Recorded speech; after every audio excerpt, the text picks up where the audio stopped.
व्यक्ति नहीं है इस देश में, इस सदन में, सदन के बाहर, उस सदन में जो ये कहे कि उसने किसी जानने वाले को ना खोया हो। मैं दावे के साथ कहता हूं, मैं लाखों लोगों की ओर से बोल रहा हूं जो यहां बोलना चाहते हैं। अब मेरी बात सुनिए आज।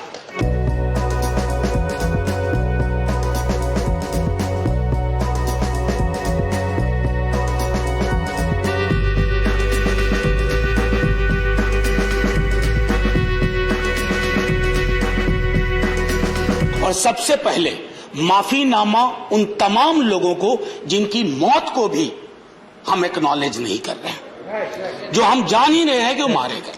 तो ये माफीनामा सर सिर्फ मेरा नहीं है।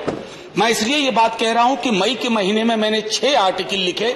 संसद चल नहीं रही थी, कहां अपनी शिकायत ले जाते, किससे कहते। मुझे भाजपा के मित्रों ने, कई साथियों ने कॉल किया, बधाई दी। मैं उनका भी एहतराम करता हूं और कहता हूं कि ये भरोसा इस सदन का है कि हम सबको एक साझा माफीनामा उन लोगों के नाम भेजना चाहिए जिनकी लाशें गंगा में तैर रही थी। किसी 2 सत्र के बीच में सर 50 लोगों की ऑबिचुअरी आज तक कभी नहीं हुई संसदीय इतिहास में। राजीव सातव की उम्र थी जाने की इस दुनिया से। रघुनाथ महापात्रा जब मिलते थे गले लगाते थे, बोलते थे जय जगन्नाथ। अचानक में वो नहीं है।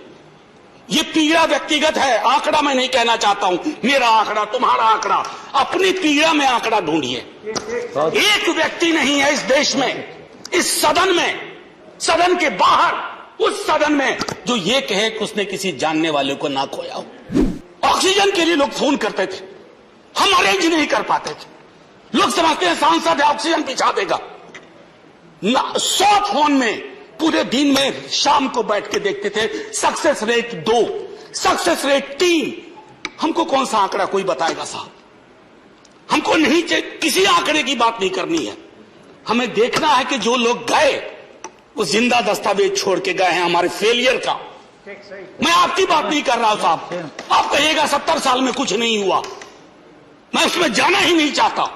ये कलेक्टिव फेलियर है 47 से लेकर अब तक की सारी सरकारों का।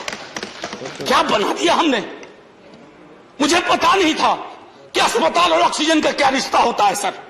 ईमानदारी से कहता हूं, मैं मेडिकल बैकग्राउंड से नहीं आता हूं। सुबह से लोगों को दिखता था ऑक्सीजन, ऑक्सीजन, रेमडेसिविर। मैं तो दवाइयों के नाम तक शुरू में सर प्रोनाउंसिएशन चेक किए कि कैसे उच्चारण करूंगा। ये हालत है। और तब हम आंकड़ों की बात कर रहे हैं, तब हम ये बात कर रहे हैं थैंक यू फलाना साहब, चिलाना साहब। सर मैं यहां से निकलता हूं, बहुत बड़ा विज्ञापन लगा हुआ है, मुफ्त वैक्सीन, मुफ्त राशन, मुफ्त इलाज। सर एक मिनट, मैंने किसी नहीं, please I don't want my time. मैं किसी दल की ओर से आज नहीं बोल रहा हूं। मैं दावे के साथ कहता हूं, मैं लाखों लोगों की ओर से बोल रहा हूं जो यहां बोलना चाहते हैं। अब मेरी बात सुनिए आज। शिकायत नहीं कर रहा हूं आपसे। ये वेलफेयर स्टेट है ना। एक साबुन की टिकिया अगर कोई गरीब गांव में खरीद रहा है ना सर, तो अडानी अंबानी के बराबर का करदाता है। आप उसको कह रहे हो मुफ्त वैक्सीन, मुफ्त इलाज, मुफ्त राशन। नहीं साहब, कुछ मुफ्त नहीं है, उसका स्टेट है।